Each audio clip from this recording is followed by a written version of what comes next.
Herkese salam. Video keçməzdən və kanalımıza abunə olub, like atıb, yorum yapmayı unutmayın. Xoş izləmələr. Vallahi deyirlər ki, bu TikTok'ta bu qızlara şir atmaq, pələ atmaq günah sayılır. Bəli, mənim balam günahdır. Mən bəyəklərim molla bir qız çıxdı, mən ona şir atdım. İndi deyin görün mən günahı düşürəm. Sən %95% günaha girmirsən. Mənim balam bir tərəfdən də amma günah yazılmır. Elə mi? Çünki savab işləmsən. Ha, onda rahat baxa bilərəm. Bax, gözü nəyə görə vermə? Gözü vermə ki, baxmağa görə. Ay sağ ol. Baxmayan şeyə də günah yazılır. Ha, indi Ona görə deməli, də keyf elə mənim balam. deməli onda mən indi TikTok açıb bütün qızlara baxa bilərəm. O qədər. Əsas da biz O sizlə qədər mollam, deyil. Ərəb qızları var, Ərəb qızları. Estağfurullah, götürün bunları mən həmin buradan.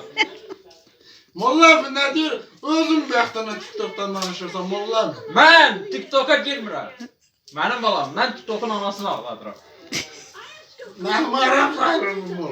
Molla o da sağ. Mən o işlərə baxmıram qardaş. Mən bağlamaqdır, elə şeylərə baxmıram. Mən onun birbaşa anasını ağladıram. Molla icaz olar. Molla icaz olarsa bir sual verilirdi. Mən bundan əvvəl avtoxulqanlıq elirdim, bir qızı otuzdururdu. Təzədən görən mən o işi görsəm günah işləyərəm molla mı? Günah, çox günah görərsən. Yəni, sən elə şeylərdən uzaq ol mənim balam. O çox şeylərə girişmə, nə işədir, nə bilim, o içkidir, onlara girişmək mümkün deyil. Molla dünənləri özünə arkadaşlıq eləyirdi. Mən arada olur elə şeylər. Sən nətər mollasan? Çaxırdan içib gəl otur yas yerində Yox, estağfurullah.